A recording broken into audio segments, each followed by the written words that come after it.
Legendary Passages, Episode 55, The Fables of Hercules, The Life and Death of a Hero, from the Fables of Hyginus. Last time we reviewed the Stymphalian Birds and the Erymanthian Boar. This passage covers the whole story of Hercules, from his conception and birth to his apotheosis.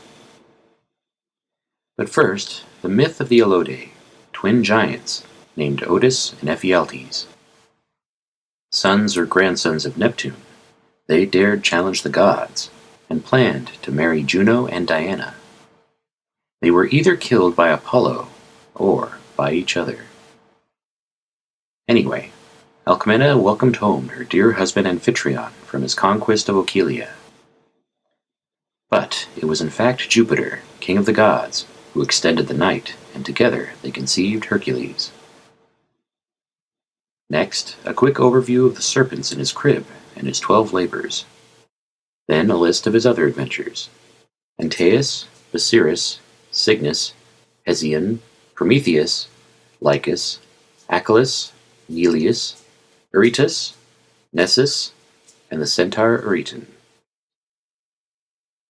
Eurytion desired to marry Diana, daughter of King Dexanimus, but Hercules killed him and married Diana himself.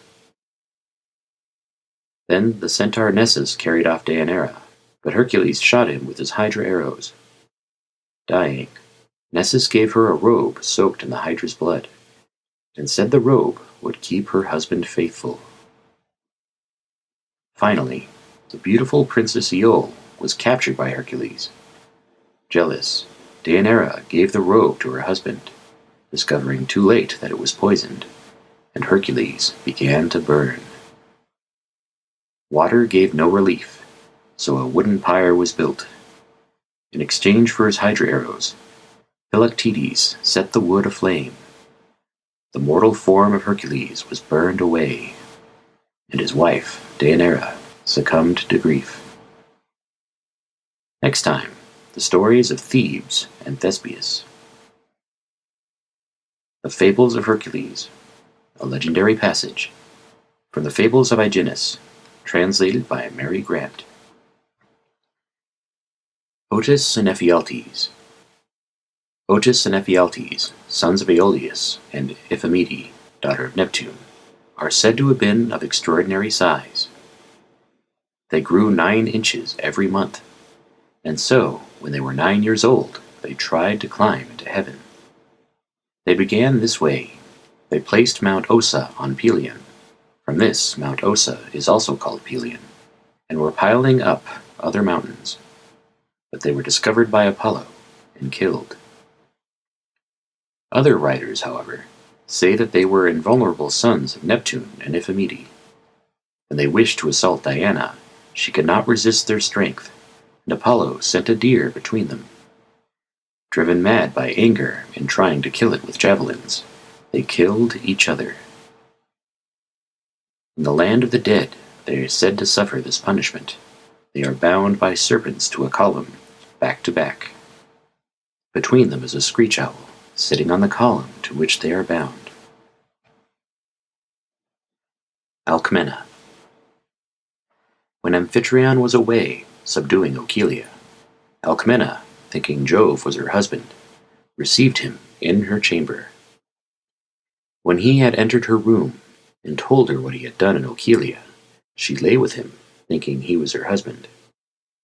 He lay with her with so much pleasure that he spent 1 day and doubled 2 nights, so that Alcimena wondered at such a long night. Later, when the word came to her that her husband was at hand, a victor, she showed no concern, because she thought she had already seen her husband. When Amphitryon came into the palace, and saw her carelessly unconcerned, he began to wonder and to complain that she did not welcome him when he appeared. Alcimena replied, "You already came and lay with me, and told me what you had done in Oechalia." When she had given him all the evidence, Amphitryon realized that some divinity had assumed his form, and from that day he did not lie with her. But she, from the embrace of Jove, bore Hercules. The 12 Labors of Hercules, ordered by Eurystheus. When he was an infant, he strangled with his 2 hands the 2 snakes which Juno had sent, whence his name, Primigenius.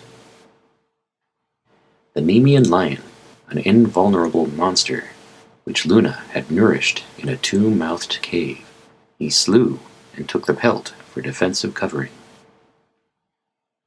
He killed at the spring of Lerna the 9-headed Lernaean hydra, offspring of Typhon. This monster was so poisonous that she killed men with her breath, and if anyone passed by when she was sleeping, he breathed her tracks and died in the greatest torment. Under Minerva's instructions, he killed her, disemboweled her, and dipped his arrows in her gall, and so whatever later he hit with his arrows did not escape death, and later he himself perished in Phrygia from the same cause.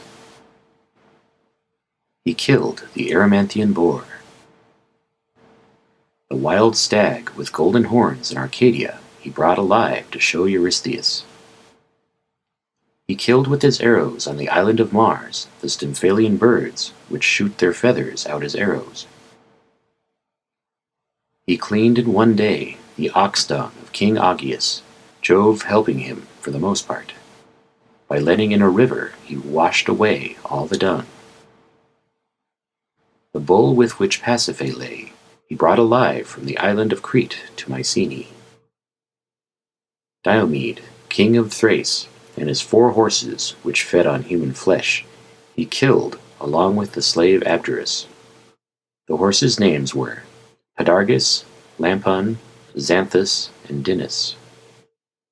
He slew Hippolyte, daughter of Mars and Queen Otrera, and took from her the belt of the Amazon queen. Then he presented Antiopa as a captive to Theseus. Triple-bodied Geryon, son of Chrysaor, he killed with a single weapon. The huge dragon, Typhon's son, which used to guard the golden apples of the Hesperides, he killed near Mount Atlas, and brought the apples to King Eurystheus. He brought from the lower world, for the king to see, the dog Cerberus, offspring of Typhon. Incidental labors of the same Hercules. He slew Antaeus, son of Earth, in Libya. This man would compel visitors to wrestle with him, and when they were exhausted, would kill them. He slew them in wrestling. He slew in Egypt Busiris, whose custom it was to sacrifice visitors. When Hercules heard of his customary practice, he allowed himself to be led to the altar with the fillet of sacrifice. But when Busiris was about to invoke the gods, Hercules with his club killed him and the attendants at the sacrifice as well. He killed Cygnus, son of Mars, conquering him by force of arms. When Mars came there and wanted to contend with him in arms because of his son, Jove hurled a thunderbolt between them. He killed at Troy the sea monster, to whom Hesion was offered. Laomedon, Hesion's father, he killed with arrows because he did not give her back. The shining eagle, which was eating out the heart of Prometheus, he killed with arrows. He killed Lycus, son of Neptune, because he was planning to kill his wife Megara, daughter of Creon, and their sons Thermachus and Ophetes. The river Achelous used to change himself into all sorts of shapes. When he fought with Hercules to win Deianira in marriage, he changed himself into a bull. Hercules tore off his horn, presenting it to the Hesperides or the nymphs, and the goddesses filled it with fruits and called it cornucopia. He killed Neleus and his 10 sons for refusing to cleanse him or purify him at the time when he had killed his wife Megara, daughter of Creon, and his sons Thermachus and Ophetes. He killed Eurytus because he had refused him when he sought his daughter Iole in marriage. He killed the centaur Nessus because he tried to violate Deianira. He killed Eurytion the centaur because he wooed Deianira, daughter of Dexanimus, his hoped-for bride. Megara. when Hercules had been sent for the three-headed dog by King Eurystheus, and Lycus, son of Neptune, thought he had perished, he planned to kill his wife Megara, daughter of Creon, and his sons Thermachus and Ophates, and seize the kingdom. Hercules prevented him and killed Lycus.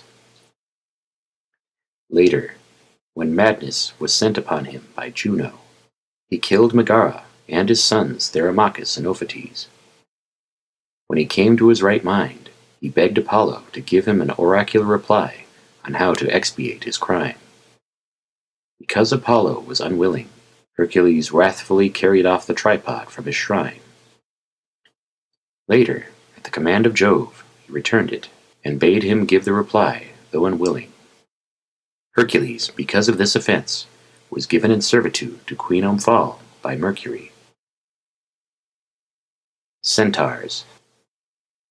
When Hercules had come to the court of King Dexanimus, and had violated his daughter Deianira, promising he would marry her, Eurytion, a centaur, son of Ixion and Nubes, after his departure, sought Deianira as a wife. Her father, fearing violence, promised her to him. On the appointed day he came with his brothers to the wedding. Hercules intervened and killed the centaur, and led home his betrothed. Likewise, at another marriage, when Prometheus was taking Hippodamia, daughter of Adrastus, centaurs, full of wine, attempted to carry off the wives of the Lapithae. The centaurs killed many of them, but by them perished. Nessus. Nessus, son of Ixion and Nubes, a centaur, was asked by Deianira to carry her across the river Aeneas, but as he was carrying her, in the very river, he tried to ravish her. When Hercules came there, and Deianira implored his aid, he pierced Nessus with his arrows. As he died, Nessus, knowing how poisonous the arrows were, since they had been dipped in the gall of the Lernaean Hydra, drew out some of his blood and gave it to Deianira, telling her it was a love charm. If she wanted her husband not to desert her, she should have his garments smeared with this blood. Deianira, believing him, kept it carefully preserved. Iole. Hercules, when he had sought in marriage Iole, daughter of Eurytus, and had been refused, attacked Oechalia. In order to bend the girl to his will, he threatened to kill her relatives in her presence. She, with resolute mind, suffered them to be slain before her eyes. When he had killed them all, he sent Iole as a captive before him to Deianira. Deianira. When Deianira, daughter of Oeneus and wife of Hercules, saw the captive Iole, a maiden of remarkable beauty, arrive, she feared that she would steal her marriage. So, mindful of the instructions of Nessus, she sent a servant named Lycus to take to Hercules a robe dipped in the blood of the centaur. A little of it fell to the earth, and when the sun touched it, it began to burn. When Deianira saw this, she knew that Nessus had spoken falsely, and sent a man to recall the one to whom she had given the garment. Hercules had already put it on, and it started at once to blaze. When he leapt into a stream to put out the blaze, still greater flames burst forth. When he tried to take off the garment, the flesh came with it. Then Hercules, whirling Lycus, who had brought him the garment, round and round, threw him into the sea, and at that place where he fell a rock appeared, which is called Lycus. Then Philoctetes, son of Poeas, is said to have built a pyre for Hercules on Mount Oeta, and he mounted it, and cast off his mortality. For this service he gave Philoctetes his bow and arrows. But Deianira, because of what had happened to Hercules, killed herself.